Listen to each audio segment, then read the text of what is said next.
balasannya tadi ya. Ini ya, apa? Gugus alfa aminonya tidak bebas. Karena apa? Nah, adik-adik mungkin sudah pada saat kuliah tentang asam amino sudah diperkenalkan struktur dari masing-masing asam amino. Ciri khas dari masing-masing asam amino. Ibu, ini kan sedikit ya. Klasifikasi asam amino itu kan didasarkan pada sifat kimia dari gugus rantai sampingnya itu kan, gugus R-nya. Jadi ada asam amino alipatik, apa saja. Nah, ini adalah singkatan 3 huruf dari masing-masing asam amino ya yang disebut. Nah, sekarang coba lihat di sini. Yang tergolong asam amino apa?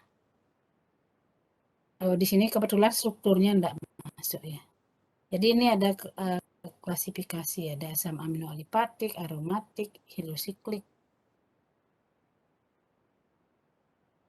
Ada asam amino yang mengandung sulfur, ya. Nah, ada asam amino yang mengandung gugus imino. Nah, ini imino ini, yaitu prolin ya. Prolin ini disingkat pro kan, itu punya gugus imino. Ya. Artinya bukan aminonya tidak bebas, gugus aminanya tidak bebas di rantai sampingnya. Ya itu, ya jadi dia dikatakan punya gugus imino. Nah ini salah satu alasan kenapa prolin negatif. Karena rantai sampingnya itu dipakai untuk, coba kita lihat struktur dari prolin.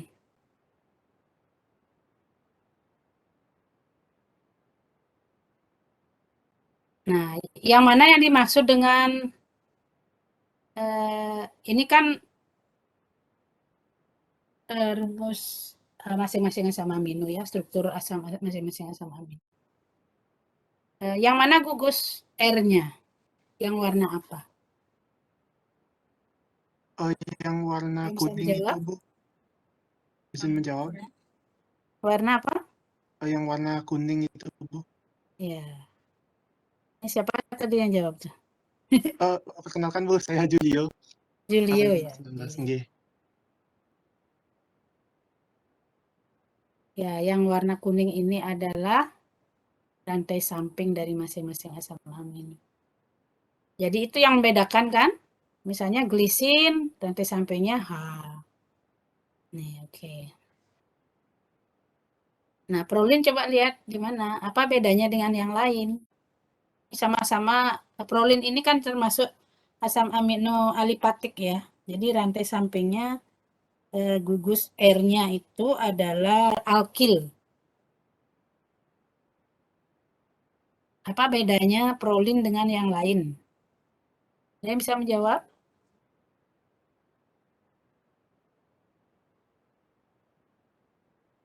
Saya bisa menjawab apa bedanya prolin dengan yang asam amino lain yang sesama alipatik rantai sampingnya? Izin menjawab lagi, Bu. Ya, silahkan. Saya Julio. Jadi, kenapa perbedaannya dengan yang lain itu selain gugus aminanya berikatan dengan karbon alfa yang di tengah, itu juga berikatan dengan karbon yang lain sehingga dia bermuatan positif, Ibu. Untuk N-nitrogen di aminanya. Seperti itu, Bu, sekiranya. Oke, ada kebenarannya apa yang disampaikan oleh siapa? Julio apa Julio? Julio ya, Spanyol ya. Oke. Ada yang menjawab ini? Siapa itu di chat?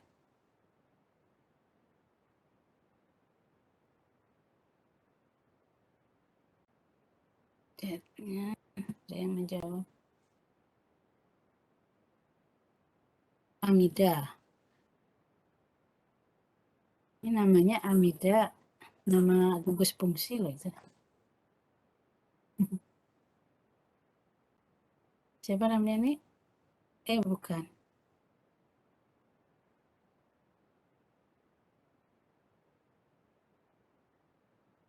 Ada siapa? Imade Gede Ari Kusuma. Jawab, gugus aminanya tidak bebas, Bu. Benar.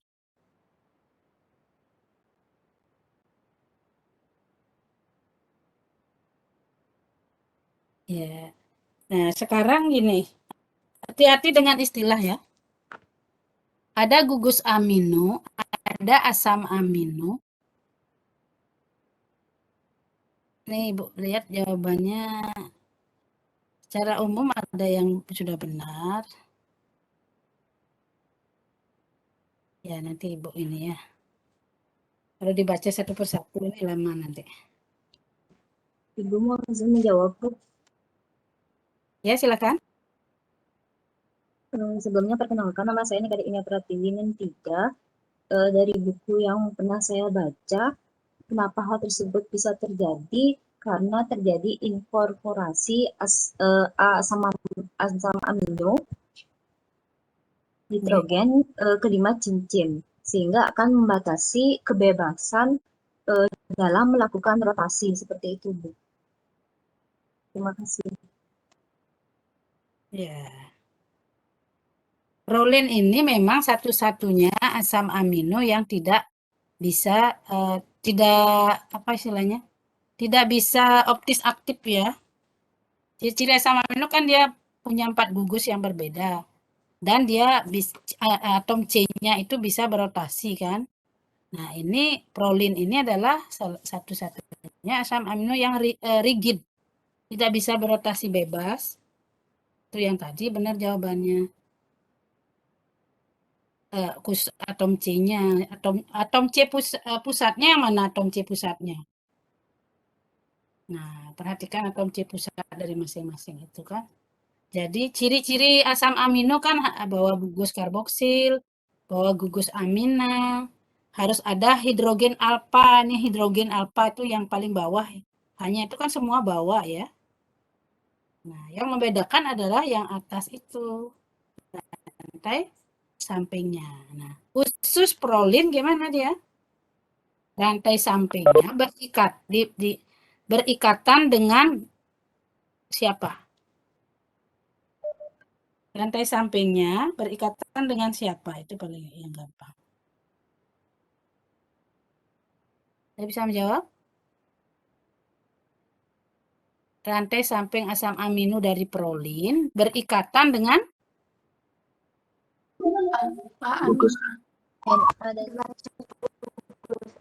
dengan gugus amina. Jangan gugus N ya. Ini kan nama NH2 itu kan gugus amina. Ya. Kalau NH2 itu mengikat H+ jadinya NH3+ gitu loh. Ini hanya jadi sebenarnya ini dalam keadaan bebasnya dia NH2 ya. Gugus amina itu kan NH2 bukan NH3 sebenarnya kan. NH3 itu karena dia mengikat H+. Kalau kalian belajar di organik, gugus fungsi amina itu kan NH2 kan. Dalam keadaan bebasnya kan. Jadi itu ya. NH2-nya, gugus aminanya yang semestinya bebas itu dipakai untuk berikatan dengan gugus rantai samping, dengan rantai sampingnya, sehingga tidak bebaslah si amina. Itulah alasannya kenapa tidak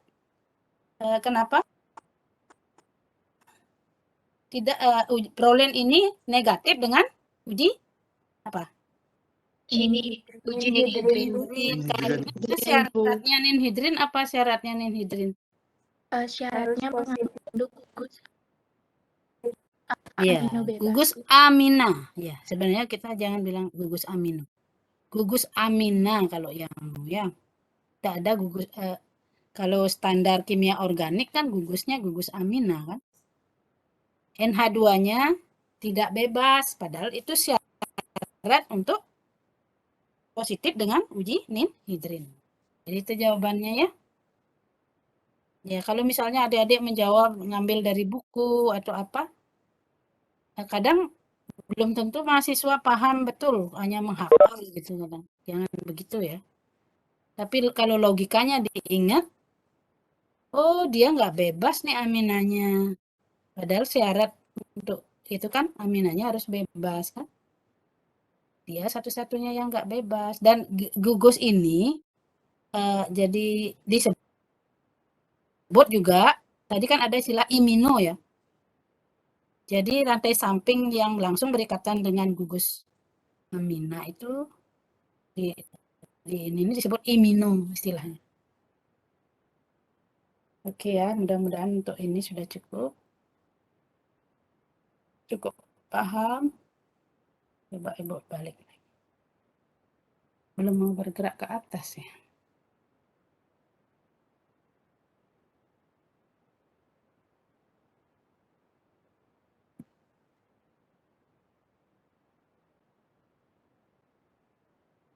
Ya.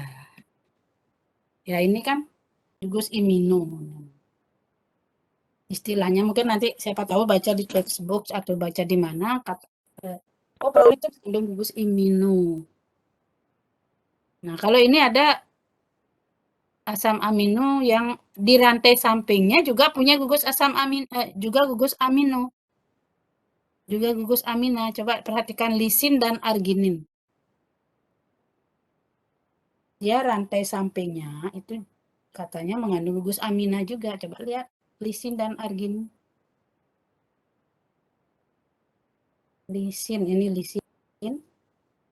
Nah, lisin coba perhatikan di bawah ya, lihat. Lisin dan arginin. Lisin itu rantai sampingnya mana? Ini yang kuning ini. Nah, di ujung dari rantai sampingnya ini ada gugus amina lagi. Juga arginin juga begitu. Ada aminanya ini banyak lagi nih. N-nya banyak.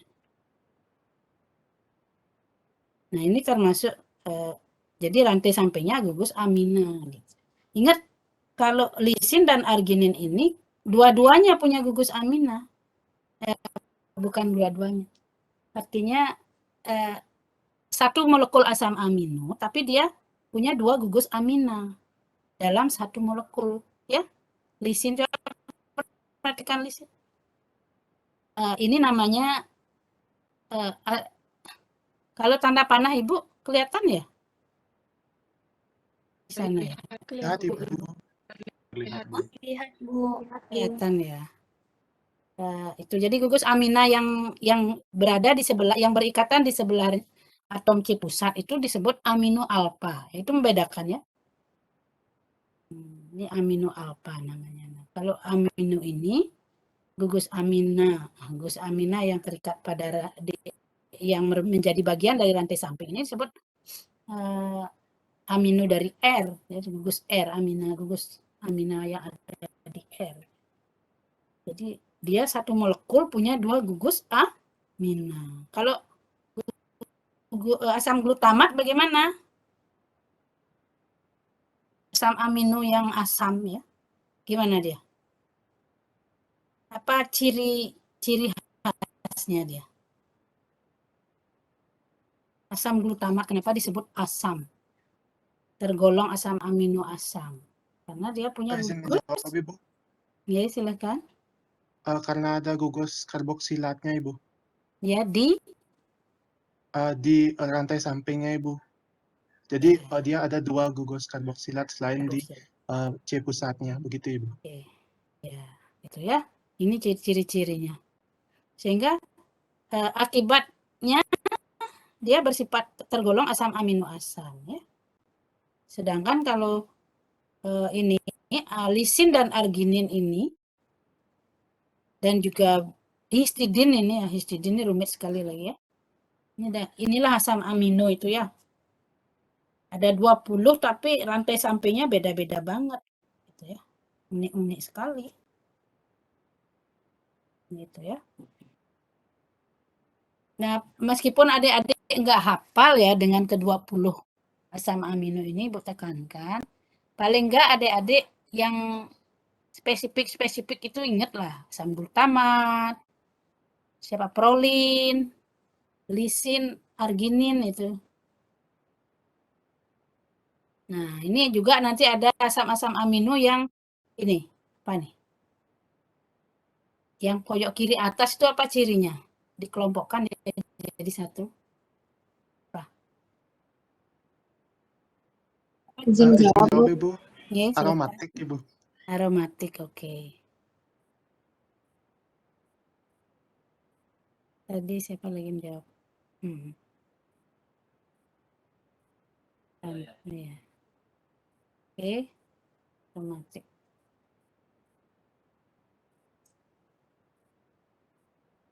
Nah, ini yang tergolong asam amino aromatik apa? Fenilalanin, tirosin, dan triptopan. Jadi aromatis itu kan artinya apa kalau asam amino tergolong bersifat aromatis? Dia punya ciri senyawa aromatis? Benzen, Ibu. Ya, siapa tuh tadi jawab? Diantari ya. Nggih, Ibu. Dia punya cincin bensen ya. Oke. Jadi fenilalanin, tirosin, dan triptopan. Nah, kira-kira oke itu. Kita lanjut. Jadi untuk uji ninhidrin sudah ya.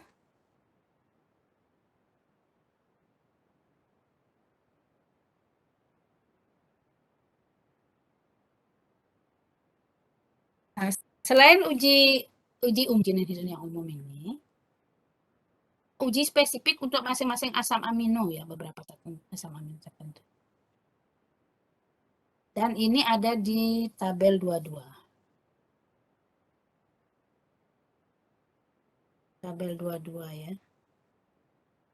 Ini. Sorry. Tabel 22 ada reaksi Milon. Nah, namanya uji Milon ya. Nah, uji Milon ini positif untuk apa? Khusus asam amino tirosin. Bagi apa reaksinya ini? Ini agak Hg nitrat ini agak toksik ya karena ada Hg. Jadi tidak jarang ini di ini. Jarang dijadikan praktikum. Kemudian ada reaksi Hopkins-Cole itu untuk asam amino triptopan. Reaksi Sakaguchi itu kalau arginin ya. Kemudian Polin juga reaksi Polin Q-Calteo ini untuk tirosin sama amino tirosin. Sedangkan kalau asam amino aromatis secara umum, kalau dia punya cincin bensen, jadi yang termasuk aromatis itu apa saja? Asam amino aromatis tadi? Izin jawab, Bu. Ya. Fenilalanin, triptofan, dan tirosin. Oke. Nah, itu semuanya kalau dia sudah asam amino aromatis maka akan positif dengan reaksi xanthoproteat. Ya, jadi reaksi xanthoproteat ini termasuk yang akan kita bahas nanti ya. Jadi di antara uji-uji yang spesifik asam amino ini yang akan Ibu bahas itu hanya reaksi xanthoproteat ini karena cukup sederhana ya. Jadi reaksi xanthoproteat seperti apa? Dia hanya menggunakan asam nitrat, kemudian dipanaskan, kemudian ditambahkan NaOH. Akan terbentuk warna oranye cirinya ya. Jadi reaksi xanthoproteat. Oke. Jadi syaratnya xanthoproteat itu harus ini. Ketiga ini. Oke. Ini jam berapa? Oke. Jadi mestinya tadi soal-soal pretestnya itu sudah bisa terbayang ya. Apa jawabannya? Kalau sudah Ibu jelaskan tentang ini kan bahwa untuk uji ninhidrin mestinya mana yang positif, mana negatif ya. Semoga sudah terjawab sekarang. Kalau untuk uji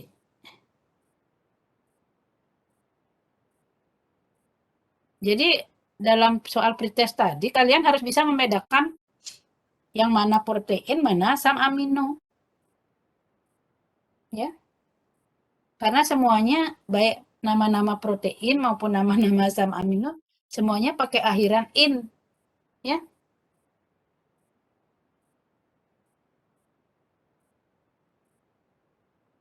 Contoh protein apa? Contoh asam amino apa? Gitu.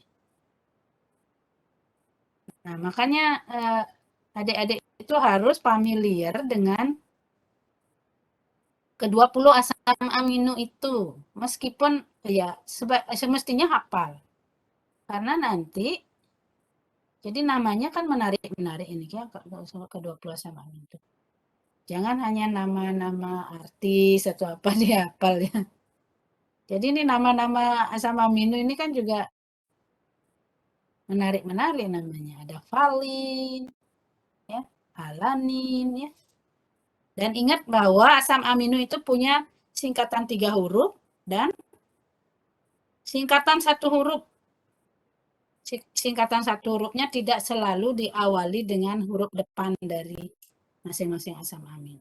Contohnya ini kebetulan sama. Coba nanti lihat. Nah, misalnya triptofan atau tirosin ya, tirosin TYR ya singkatan 3 hurufnya. Tapi dia singkatan 1 hurufnya itu Y. Ya. Bukan T. Karena ada banyak asam amino T-nya di depan juga T. T itu treonin ya, baru T. Triptofan itu W. Tirosin itu Y. Ya. Gitu ya. Ya mungkin ini enggak kalau bisa hafal ini. Paling enggak tahu bahwa serin itu asam amino loh. Sistein itu asam amino loh, itu harus hafal ya. Kalau adik-adik sudah tahu itu adalah asam amino, itu pentingnya ya misalnya adik-adik lihat karena bergerak di bidang farmasi ya komposisi obat misalnya. Oh dia mengandung tirosin gitu misalnya. Terus adik-adik nggak usah googling lah, masa baru tirosin itu apa lagi googling. Udah tahu tirosin itu ya asam amino dia. Lisin ini paling sering kan ada di makanan bayi apa ada. Ya. Kalau contoh protein apa? Yang dia tahu. Kasein. Kasein dan albumin. Albumin yang in ya. Oke. Ini sudah. Kita lanjut. Tentang asam amino kita sedikit spesifik tentang uji ninhidrin. Nah, terbentuk warna kompleks berwarna ungu atau biru tua juga ya, jadi tidak selalu harus ungu. Nah ini. Jadi, nanti ada juga hidroksiprolin. Asam amino itu kan ada asam amino istilahnya proteogenik ya.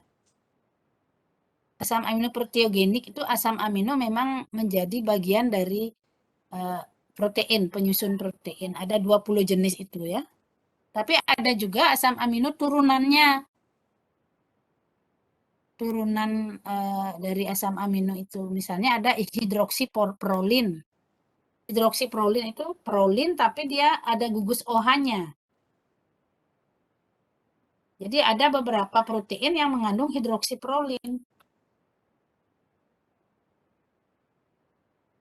Turunan dari prolin. Ya, itu dibahas dalam pembahasan ya.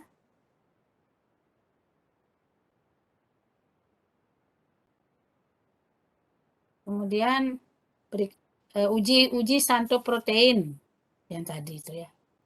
Asam aromatis Ibu udah jelaskan tadi, penjelasannya ada di sini. Jadi kalau tadi syarat untuk uji ninhidrin gimana dia? Ini Ibu kasih ini. harus dipanaskan. Jadi ninhidrin sama asam aminonya itu harus dipanaskan dulu. Kalau tidak mengalami pemanasan, biasanya ini tidak selalu terbentuk warna ungu. Tapi ada juga yang tanpa pemanasan sudah terbentuk warna ungu. Ada yang perlu pemanasan dulu baru terbentuk warna. Gitu ya. Pada saat dipanasin kadang-kadang belum kelihatan warnanya, terutama ini kalau kadarnya rendah, sebelum dipanaskan tuh belum terbentuk warna. Setelah dipanaskan dan didinginkan, agak dingin dikit baru berwarna, ada yang begitu. Tapi ada yang langsung berbentuk warna gitu ya. Pemanasannya ini suhunya minimum 80 derajat. Jadi sudah agak-agak mendekati mendidih begitu. Di air mendidih juga bisa. Dalam prakteknya ya biasanya ini ya dicelupkan di air panas. Jadi tabung reaksinya itu dicelupkan di air mendidih atau dipanaskan, ada yang memanaskan dengan bunsen.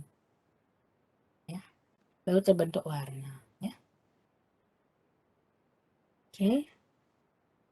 Kemudian kita lanjut ke uji santoprotein.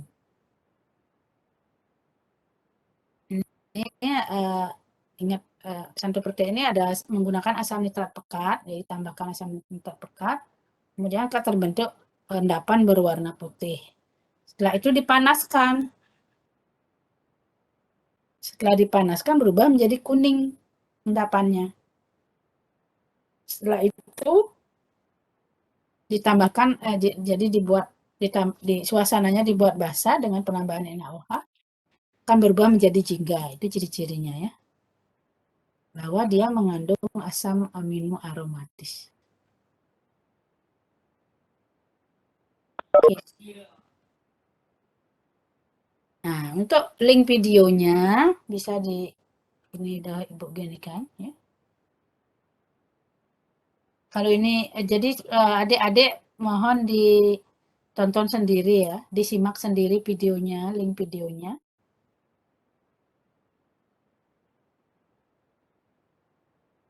Di dalam link video itu memang masih bahasa Inggris ya ada ya. Di link videonya itu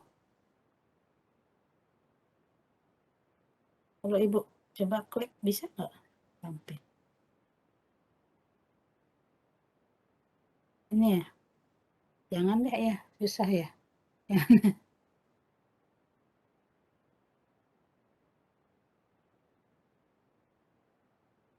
Oke.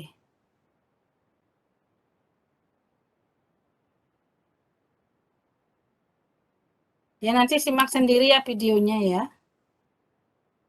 Nggak bisa tampil langsung begitu kan.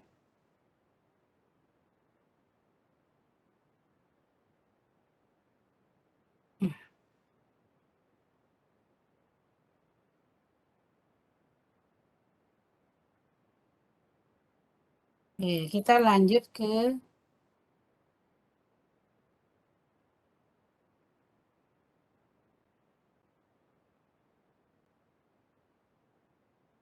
uji protein sekarang. Jadi asam amino ada pertanyaan?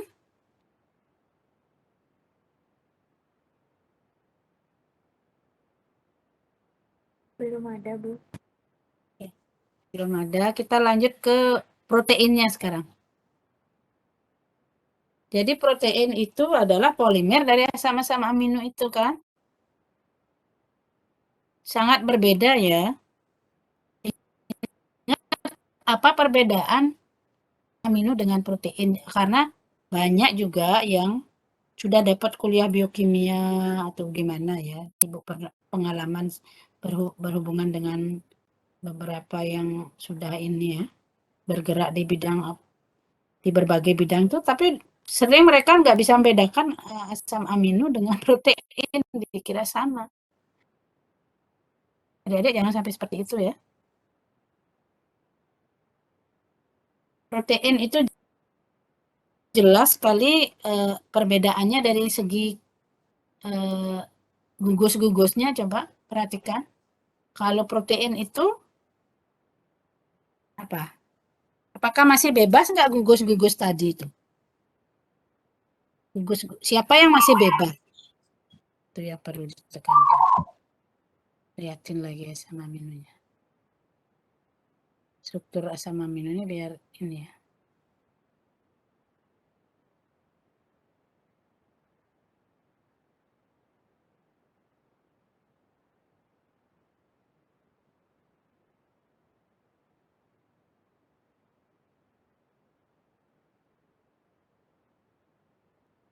Nah, kalau dia sudah membentuk protein, kalau ini kan namanya asam amino bebas dia ya.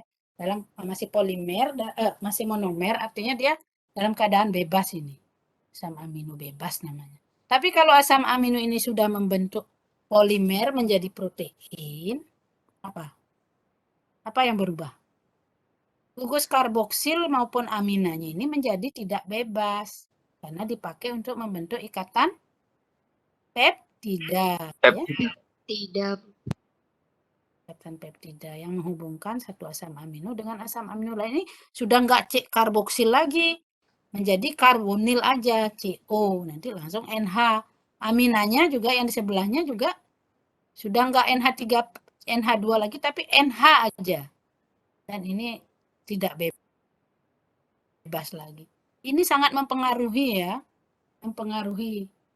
Jadi kalau asam amino itu sudah menjadi bagian dari protein, tidak bebas lagi, maka dia disebut residu asam amino. Ya. Nah, coba perhatikan juga siapa yang masih bebas. Gugus apanya yang masih bebas kalau asam amino ini berikatan dengan menjadi protein? Yang masih bebas gugus apanya?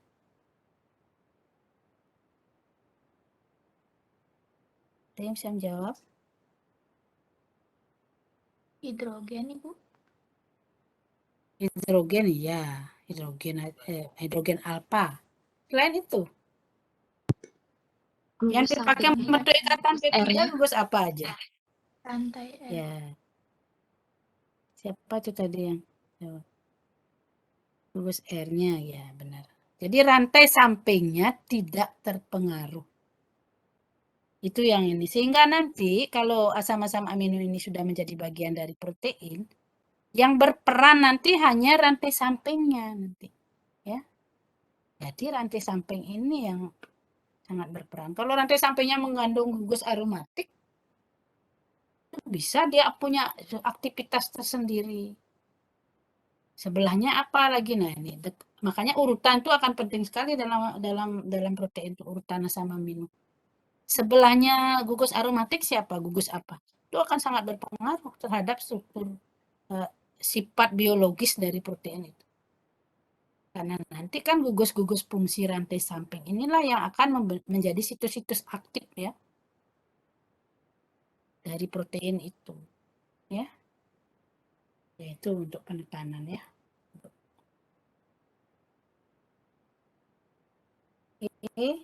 Oke, lanjut ke protein tadi.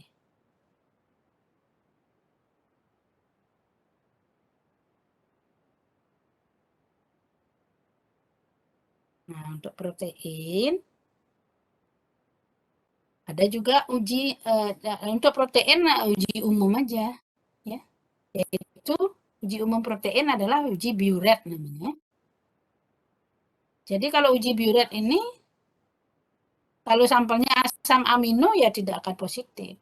Hanya kalau asam amino bebas ya tidak akan positif. Tapi kalau protein dia akan positif khusus untuk protein. Kenapa uji Biuret ini positif untuk protein? Ada yang bisa menjawab? Izin menjawab, Bu. Izin menjawab, Bu. Coba sebutkan nama. Perkenalkan, Ya, saya silakan. NIM 11, nama saya Gungistri. Kenapa dia bisa aktif pada protein? Karena kan protein itu terdiri dari 2 atau lebih ikatan peptida seperti itu.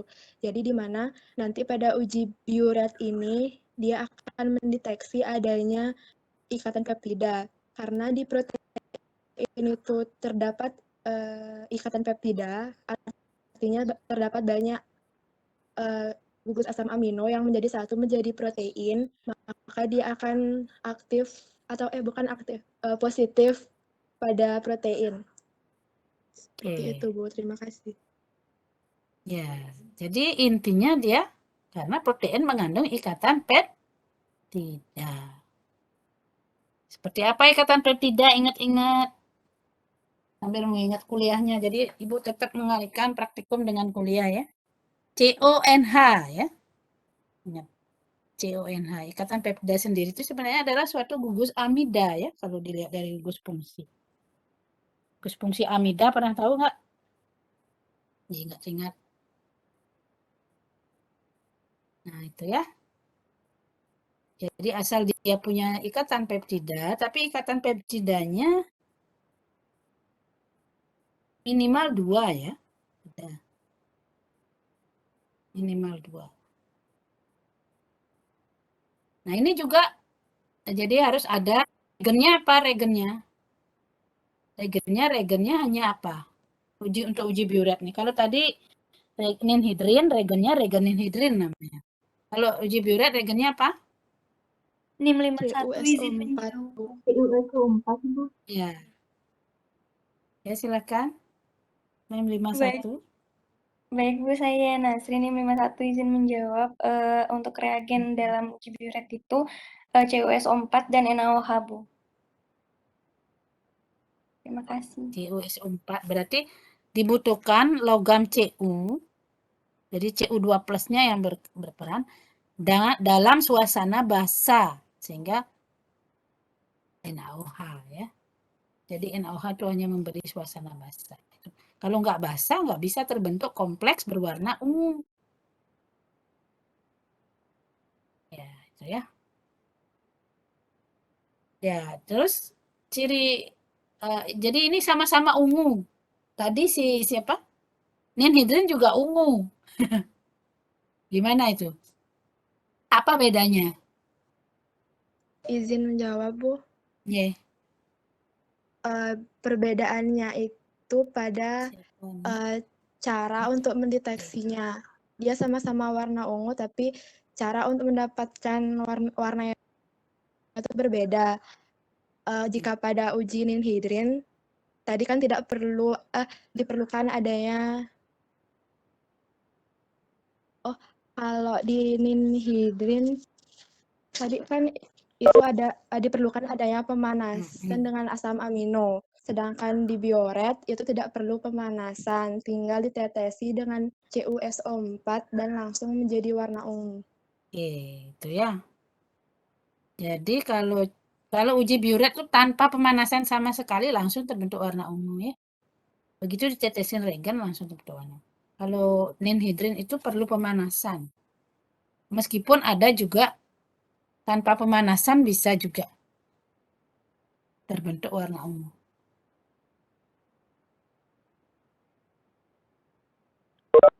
Uji ninhidrin itu bisa juga biru tua ya. Oke. Nah, ini urea. Ada istilah di sini ada urea. Urea itu ternyata positif juga nanti, tapi harus dileburkan, bukan larutan urea ya. Leburan urea itu bisa positif juga dengan uji biuret. Urea itu pernah tahu nggak sulfur urea? Urea ini penting juga di bidang kesehatan.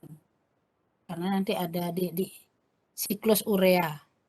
Di urin kita itu ada urea kan?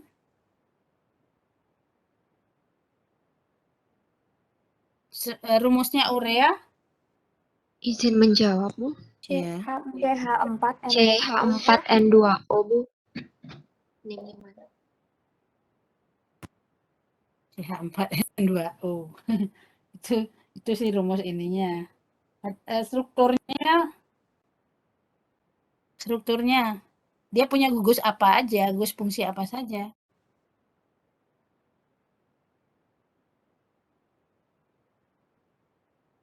Urea Jadi itu, menjawab, Bu. ya. Urea punya gugus amina, Bu, NH2. Nah, terus selain Apa amina, gugus karbonil juga, Bu? ya, C double bond O, Bu, karbonil. ya. Jadi urea itu gampang lo mengingatnya. Ada satu karbonil memegang, gugus karbonil kan CO ya. Dia punya memegang 2 amina, kiri dan kanan. Itu aja. Jadi ingat ya amina ya, urea ya. Gampang ingatnya. Karbonil membawa 2 amina. Sehingga dia nanti kalau dilebur, dia bisa membentuk ikatan peptida juga. Nah, ini digambarkan. Jadi itu disebut biuret juga. Oke. Kemudian, nah kalau ingin melihat seperti apa uji kualitatif protein, ini ada link YouTube-nya. Ya, demikian ya untuk uji warna ini dan protein.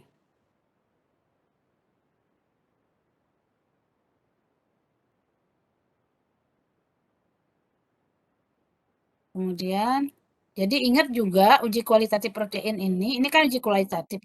Kalau kuantitatifnya nanti diberikan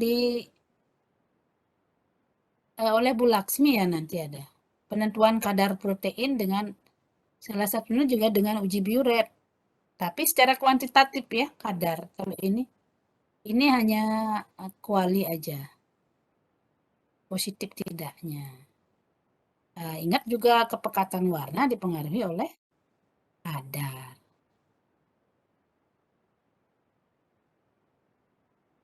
Kalau sudah tentang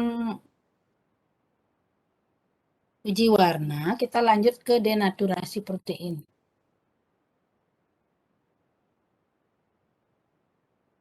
Tentang denaturasi protein sudah ada diberikan di kuliah.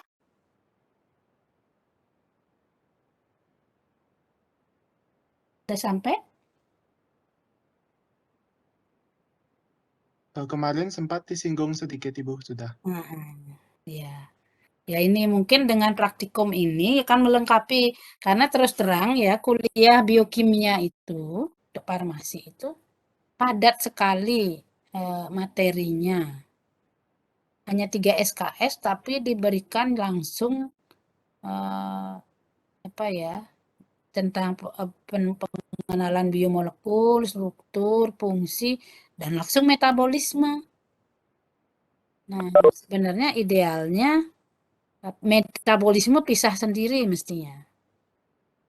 Jadi ada kuliah mungkin biokimia 2 gitu ya, biokimia 1 struktur dan fungsi gitu ya. Biokimia 2 metabolisme, karena metabolisme di bidang kesehatan kan sangat penting ya. Itu ya. Nah, mudah-mudahan dengan praktikum ini bisa melengkapi juga waktunya ya.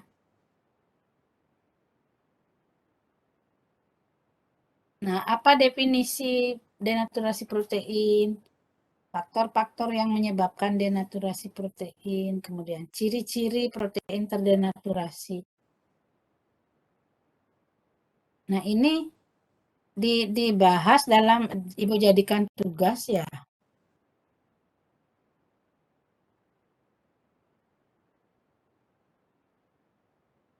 Jadikan tugas ya.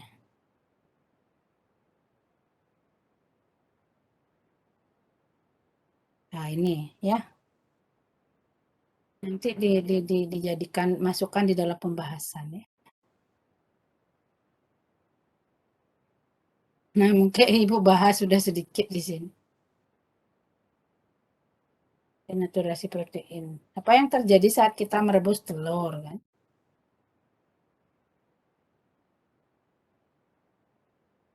Ini penting sekali tentang denaturasi protein. Dalam prakteknya ya itu contohnya ya merebus telur itu kehidupan sehari-hari. Apa yang terjadi pada saat kita merebus telur?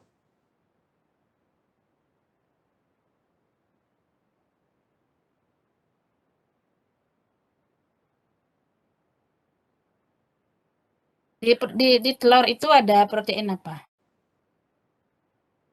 Yang sering kita kenal. Protein?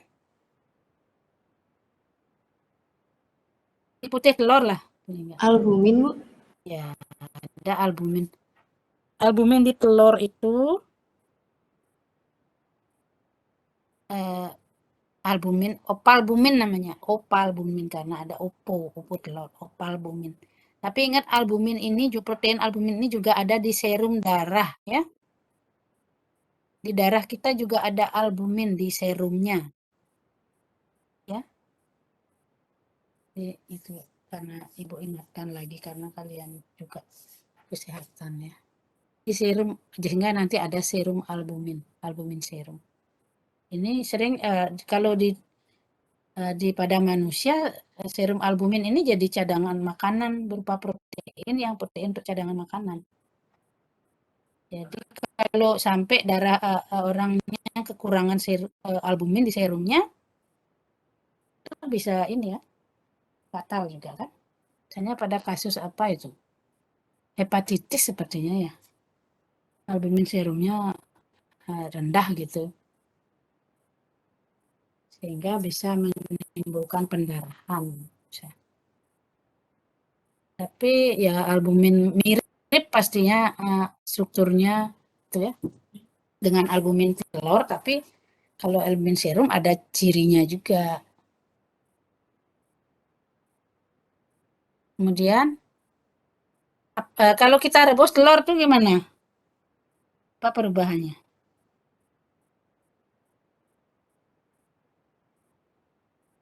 Berarti kita memberikan perlakuan ekstrim terhadap protein yang ada di dalam putih telur kan? Efeknya apa terhadap putih telur itu?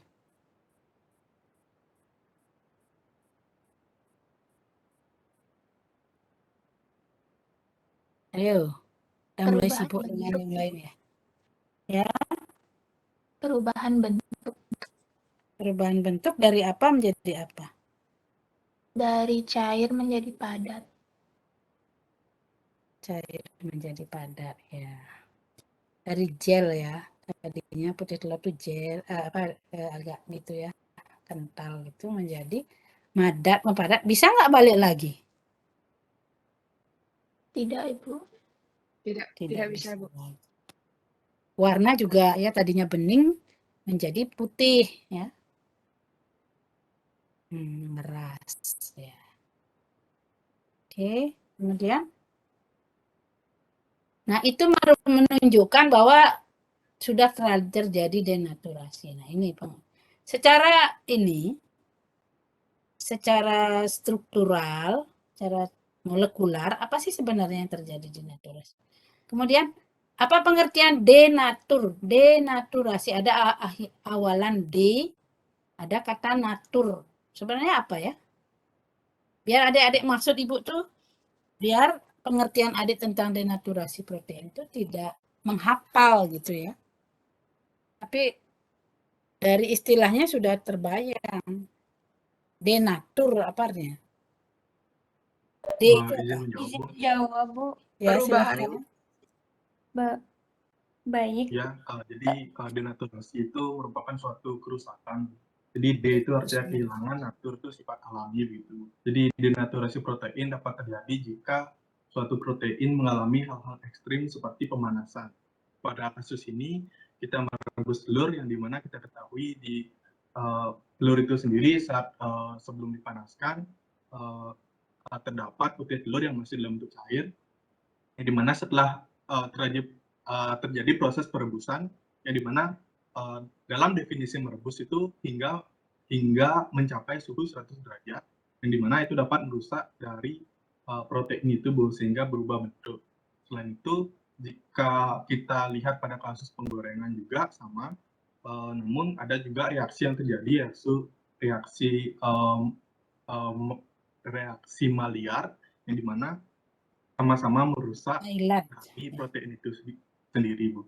Jadi denaturasi itu kerusakan protein.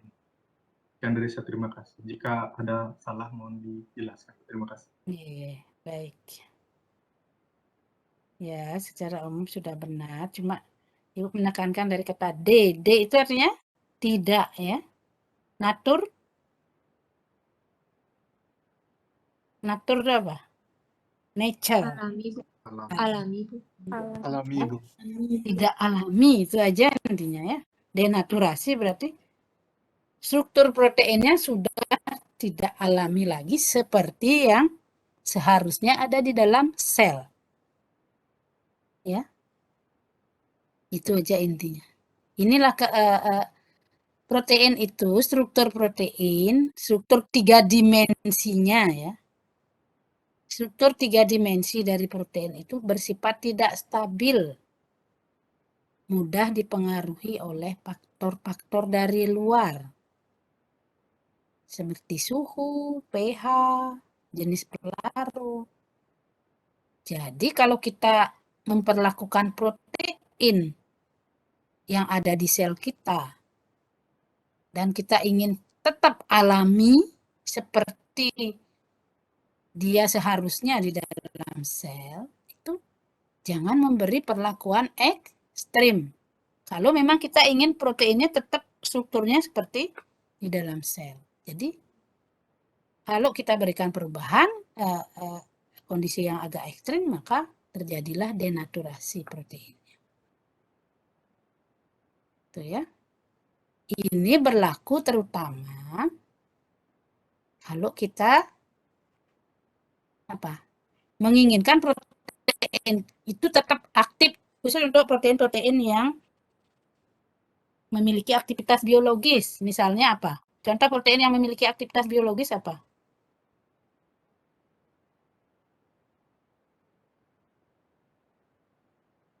Tak kuliah dikit nih. Apa? Izin menjawab, Bu. Ya. Mungkin enzim lipase untuk memecah lemak. Dan enzim, jadi enzim apa saja, tidak hanya enzim lipase ya. Enzim, jadi protein yang memang aktif dia. Enzim, hormon, apa lagi? Hemoglobin itu protein enggak? Protein, Bu. Nah, ini gitu. Jadi ingat, sebenarnya mereka semua protein, banyak yang protein, tapi enggak disebutkan bahwa dia protein. Maksudnya protein secara struktural dia adalah suatu protein. Makanya ini, jangan sampai kita memperlakukan protein-protein aktif ini memberi suasana, memberi kondisi ekstrim, pH, suhu. Nah, itu kalau kita inginkan dia dalam keadaan aktif. Oke, itu ya. Jadi, apa yang terjadi kalau didefinisikan ini? Suatu keadaan telah terjadinya perubahan struktur protein. Struktur protein apa yang berubah? Bentuk 3 dimensi dan lipatan-lipatan molekulnya aja yang berubah. Jadi rantai yang panjang itu bentuk 3 dimensi dan lipatan-lipatannya saja yang berubah. Tapi ingat ini, tanpa melibatkan pemutusan atau kerusakan struktur primer protein. Apa yang dimaksud?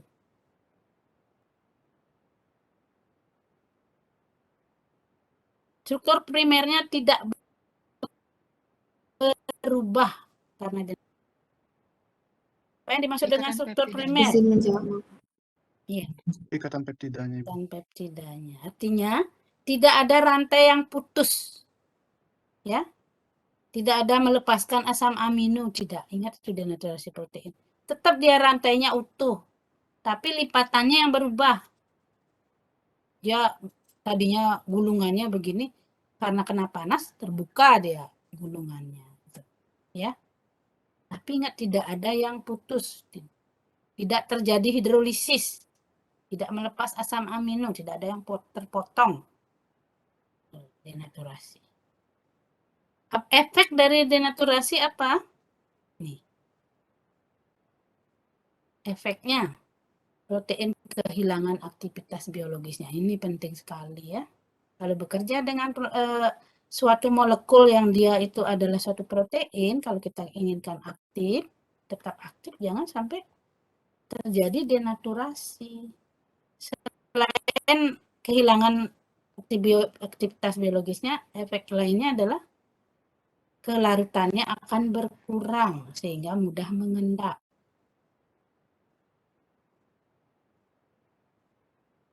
Jadi keruh misalnya.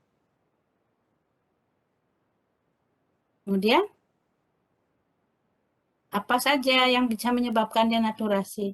Panas, jadi suhu, pH ekstrim. Pelarut organik, jadi kalau tadinya pelarutnya air, ya, di putih telur itu kita tambahkan dia dengan etanol, maka akan sedikit mengalami denaturasi. Ya. Saat terlarut tertentu. Nah, ini yang paling penting ini logam berat. Nah, ini yang dipraktekkan. Nanti coba lihat di penuntun praktikum ya.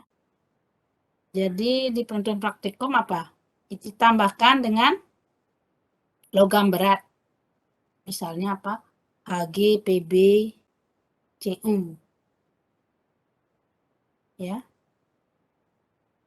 Itu menyebabkan protein mengendap. Nanti misalnya putih telur ditambahkan dengan logam berat itu akan terjadi pengendapan. Jadi proteinnya sudah mengalami denaturasi.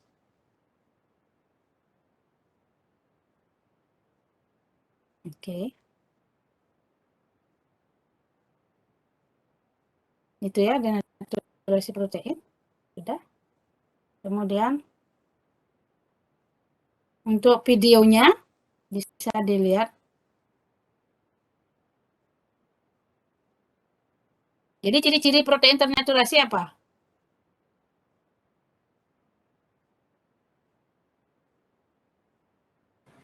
Izin menjawab, Bu.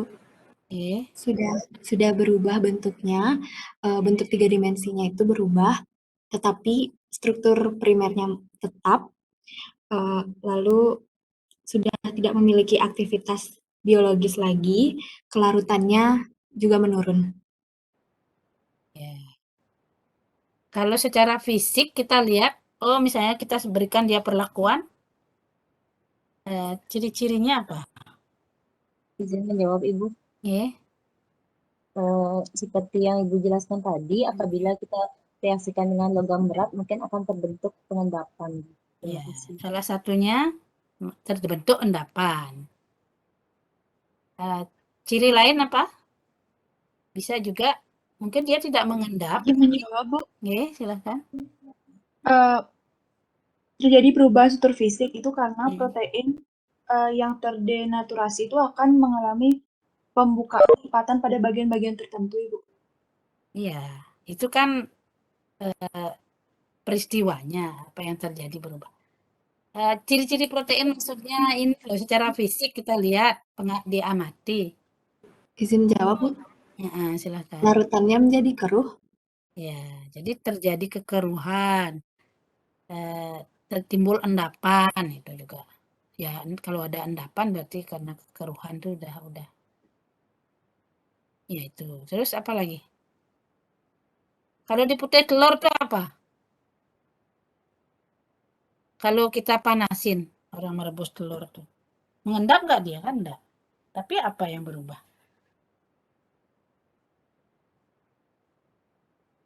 Bisa juga seperti itu. Warna juga bisa, Bu. Warna ya dari bening jadi putih. Terus apa? Bentuknya, Bu. Dari Wujudnya berubah, Ibu. Ya, Dari memadat atau membentuk gel, ya. Membentuk gel juga bisa. Jadi tadinya dia nanti ada protein tertentu pada saat dia ya contohnya gelatin itu ya. Apa lagi protein-protein tertentu dia menjadi gel. Setelah dikasih panas jadi gel. Ya itu misalnya. Nah, kemudian mungkin ada satu pertanyaan lagi, ini sering sekali ya. Begitu dia sudah lulus gitu. Terus ada pertanyaan begini sering masih pada ini kehidupan kita sehari-hari. Jadi kalau kita makan gitu, ya merebus daging, merebus apa, masak itu kan semuanya apa yang terjadi itu kalau ada pertanyaan seperti itu? Apakah proteinnya kan terdenaturasi, kan rusak, Bu? Gimana itu? Ini apakah berpengaruh nggak terhadap tujuan kita makan? Kalau kita makan kan proteinnya semua didenaturasi itu, karena dipanasin, diolah. Apakah tujuan kita untuk makan itu terpengaruh nggak? Karena dia mengalami denaturasi. Ya, siapa yang bisa menjawab? Saya Ini, izin berpendapat. ya silahkan. Baik, terima kasih kesempatannya. Jadi saya berpendapat memang benar. Jadi jika kita mengolah suatu makanan, khususnya protein, baik itu daging maupun telur, kita tentu melakukan proses pemanasan. Jadi sebelumnya mungkin saat saya juga mengatakan bahwa menggoreng ayam, merebus telur itu dapat merusak protein, yaitu mengganggu aktivitas biologisnya. Namun kita bisa melihat ke belakang sedikit, di mana jika kita memakan telur mentah, tentu jika kita ambil contoh pada negara Jepang yang sudah biasa makan telur mentah, itu mungkin karena kondisi di sana telurnya berkualitas baik sehingga aman untuk dikonsumsi. Namun ada juga faktor yang dimana jika kita sering memakan telur mentah, itu merupakan tempat atau dapat sebagai tempat benongnya bakteri sehingga tidak aman untuk pencernaan. Yang dimana tentu kita harus melakukan proses pengolahan seperti pemanasan. Begitu juga dengan daging. Kita tidak bisa makan daging ayam secara mentah karena itu tempat sarang hidup atau tinggalnya bakteri jadi tidak aman untuk Intinya dikonsumsi. berarti menurut siapa? Ari ya? Ya, Bu, saya Ari. Itu karena faktor higienitas ya. Artinya kemungkinan ada bakteri atau apa mikroba. Nggak, coba dipandang dari sudut denaturasi proteinnya. Apa yang kita cari kalau kita makan protein itu sebenarnya? Ini kan sudut pandangnya. Nutrisinya menjawab. Ibu, sama amino Ibu. Iya. Apa tadi? Izin menjawab Bu. Jadi saya menjelaskan kenapa tidak mempengaruhi nutrisi. Itu karena yang berubah itu seperti yang tadi dijelaskan oleh teman-teman, itu hanya struktur 3 dimensinya, jadi hanya bentuk gitu Bu. Jadi untuk rantai polipeptidanya itu sebenarnya tidak berubah, jadi nutrisinya masih tetap dalam protein tersebut yang kita makan. Seperti itu Ibu. Iya. Boleh gitu menjawab. Nutrisinya berubah. Nah ini adik-adik harus bisa, karena ini pernah teman ibu ya, pada saat dia wawancara dengan suatu mau kerja itu ditanya itu. Makanya ibu juga ini menarik juga ini disampaikan ke mahasiswa karena kehidupan kita sehari-hari kan. Padahal udah tahu teori denaturasi protein, tapi mengaitkannya dengan kehidupan sehari-hari itu kadang-kadang mahasiswa banyak yang belum ini. Jadi pertanyaan pada saat kerja itu gimana itu? Cara menjawab yang ya boleh sih tadi jawabannya ada, tapi yang paling ini apa? Karena ini kuliah. Yang kita cari kalau kita makan protein itu apanya sih?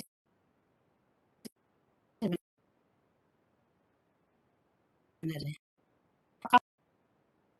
Izin Yang menjawab, Bu.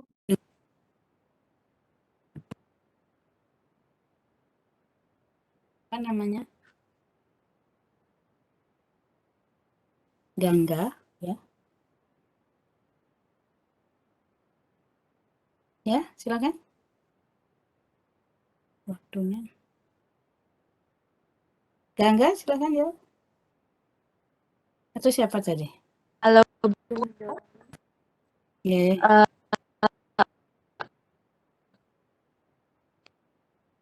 Ini suaranya putus-putus. jawab. Iya, jangan. Ya. Putus-putus suaranya ya, maaf Gangga ya. Aduh, enggak kedengaran suaranya. Halo Atau Bu, bisa suara saya sudah terdengar? sudah, silakan. Baik. Jadi izin jawab yang tadi, biasanya kita mengkonsumsi protein yang saya tahu yang dicari itu ya sumber energinya Bu, karena di protein itu secara umum mengandung energi gitu Bu. Kalau sumber energi utama kan dari karbohidrat ya dan lemak. Kalau dari protein itu kan apanya sebenarnya? Izin Bisa menjawab menambahkan, Ibu? Bu. Ya, Asam silakan. amino. Asam amino siapa udah dijawab itu di chat juga. Ya, yang kita cari itu asam aminonya ya. Asam aminonya. Karena nanti kalau kita makan protein, apa yang terjadi di proses pencernaan itu dibawa. Kita makan protein dicerna, pada akhirnya jadi apa dia? Sebelum mengalir ke darah. Itu penting sekali adik-adik. Kadang-kadang ini tiap hari kita makan protein. Di proteinnya itu ada asam-asam amino polimer itu. Masih nyambung dengan ikatan peptida. Kita makan terus apa yang terjadi dalam proses pencernaan?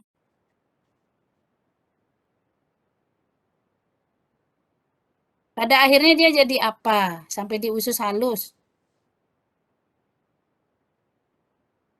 Jadilah dia asam amino bebas diharapkan kan sampai dicerna, dipotong-potong itu oleh enzim-enzim pencernaan kita. Jadilah dia asam amino bebas. Pada akhirnya masing-masing asam amino bebas itu masuk ke dalam aliran darah, diedarkan ke seluruh tubuh. Itu kan kita makan. Jadi meskipun proteinnya terdenaturasi, kalau tujuannya kita mencari nutrisi, enggak apa-apa. Karena kita mencari asam aminonya. Sehingga nilai gizi dari protein tergantung juga ada istilah asam amino esensial, non esensial. Makin tinggi kandungan asam amino esensialnya, makin bergizi dia. Meskipun kaya protein misalnya makanannya, kalau asam amino esensialnya rendah ya buat apa kan tubuh kita juga bisa bikin asam amino non esensial ya. Itu jawabannya. Jadi nggak apa-apa, meskipun sudah dipanasin. Tapi yang nggak boleh itu apa? Lalu kita inginkan dia proteinnya itu masih aktif. Maksudnya aktif itu apa? Contoh protein aktif misalnya hormon. Misalnya atau kita ingin enzimnya aja, enzimnya bukan untuk tujuan. Misalnya di dalam buah-buahan. Buah-buahan itu ada enzim apa. Makanya kalau buah-buahan sebaiknya segar. Tapi kalau kita nyari proteinnya daging, kacang-kacangan itu dimasak ininya nggak apa-apa. Semakin lama nggak apa-apa. Karena kita cari itu akan didegradasi ya. Nah, daging sebaiknya dimasak ini mungkin. Malah lebih mudah dicerna kalau protein ya, kalau dimasak lama. Tapi kalau sayur, kalau kita diharapkan di sayur itu kita ambil enzimnya atau hormonnya gitu. Ya kita nggak boleh rusak itu denaturasi ya sebaiknya segar gitu. Atau kalau pada saat kita mau melakukan isolasi enzim, nanti misalnya kita ingin enzim apa dari misalnya enzim papain dari getah pepaya itu nggak boleh ternaturasi enzimnya. Jangan memberikan perlakuan ekstrim ya. Nyimpannya juga jadi gitu. Jadi kalau atau misalnya juga adik-adik tahu vaksin itu adalah protein-protein pendek ya, peptida namanya. Beberapa vaksin itu. Vaksin atau apa itu nggak boleh, kan harus tetap dingin dia kan. Tujuannya biar tidak terdenaturasi. Ya banyak vaksin itu adalah protein pendek, peptida namanya. Ya, itu mungkin penjelasan dari Ibu untuk denaturasi protein.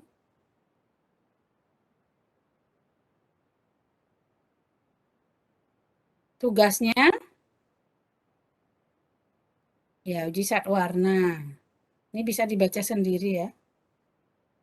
Nah, jadi nanti setelah lihat video bisa di screenshot atau bagaimana, hasilnya bisa diambil, foto-fotonya bisa dari hasil video itu ya. Ditambahkan tentang uji asam amino selain uji nihidrin boleh, yang ada di link video itu apa aja. Nah, ini sudah denaturasi protein tadi sudah. Juga tambahkan boleh foto-fotonya dari link video itu tugas. Ini enggak ikut ini. Oke.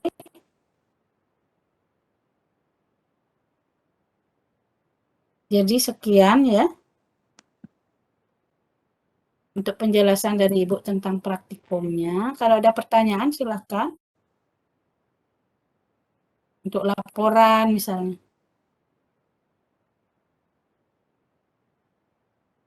Kalau ada pertanyaan silakan untuk laporannya. Izin bertanya, Bu. Iya. Saya ingin bertanya mengenai materi yang tadi, Bu, tentang denaturasi. Apabila suatu protein itu menjadi non-aktif, begitu, Bu, dia kan nantinya akan aktif kembali dalam kondisi-kondisi tertentu. Apakah setiap protein, jenis-jenis protein itu memiliki sifat-sifat tersendiri begitu ya, Bu, ya, dalam denaturasi dan juga non-aktif? Ya, ya protein itu artinya dia struktur 3 dimensinya itu lemah, sifatnya terbentuk oleh ikatan-ikatan yang lemah sehingga dia mudah dipengaruhi oleh perubahan kondisi dari luar seperti pH, suhu gitu loh ya tadi. Deterjen gitu kita berikan sangat berbeda dengan kondisinya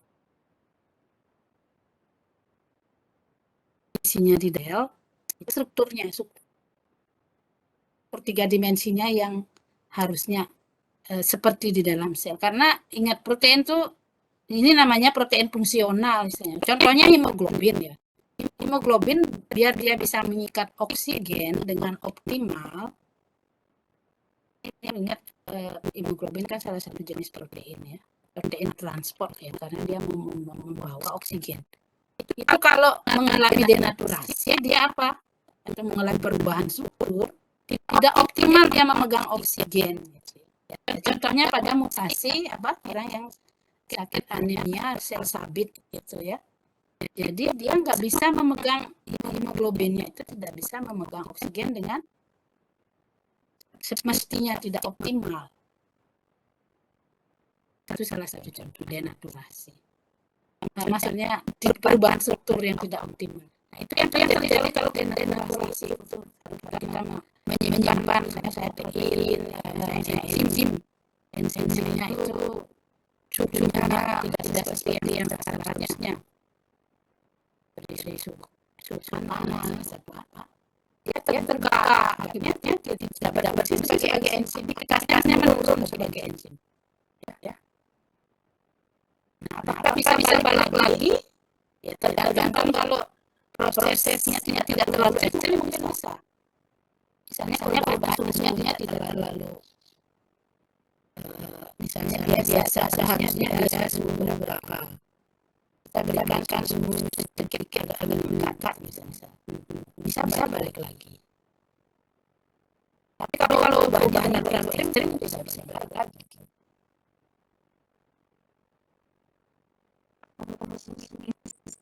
Kalau ada ribuan protein apakah tingkat keimanan kita memperlakukan sesuatu itu akan berdasarkan denaturasi ada suhu ini gitu ya ada jadi tergantung proteinnya ada protein yang lebih tahan panas daripada protein yang lain ada contohnya ada enzim tertentu ya ada enzim yang tahan panas sehingga bisa disebut thermostabil enzim.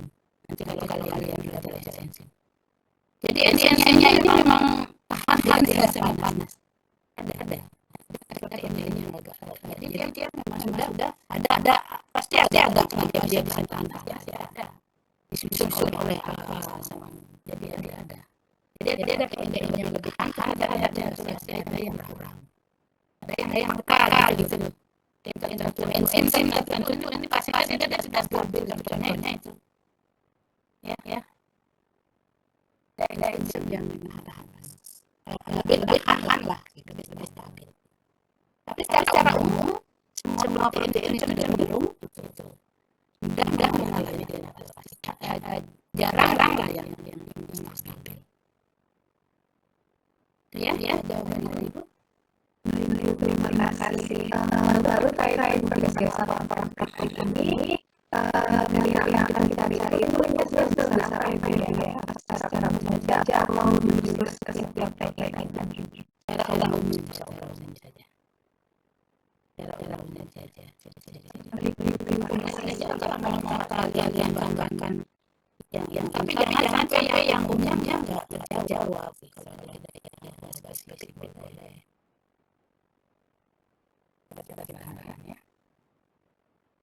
Baik, izin bertanya Silakan. tentang laporan praktikum yang seperti tugasnya ini kayak apa definisi dari denaturasi protein, ciri dan pertanyaan lainnya itu nanti dibuat di laporan praktikumnya di apakah di pembahasan Aja. Di kita pembahasan. buat yang khusus untuk menjawabnya Bu. Enggak, di pembahasan langsung. Jadi masing-masing misalnya tadi uji warna gitu ya. Bahas gitu. Tapi kan nanti ada dasar teori ada ya?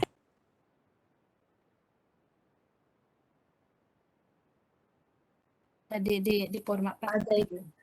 ada di dasar Ada. teori. Nah, kalau di uji ininya coba di pembahasannya itu yang pertanyaan-pertanyaan itu dijawab. Maksud di pembahasan tambahkan foto ya. Di hasil dan pembahasan itu ditambahkan foto. Jadi jangan dilampirin lagi ya. Lampiran khusus penjawab pertanyaan enggak, tapi boleh ditulis pertanyaannya gitu di situ.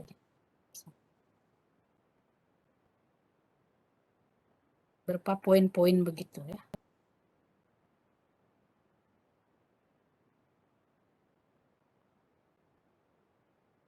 Baik Ibu, terima kasih. Oke, kalau sudah tidak ada pertanyaan lagi, kalau masih ada pertanyaan bisa dilanjut nanti.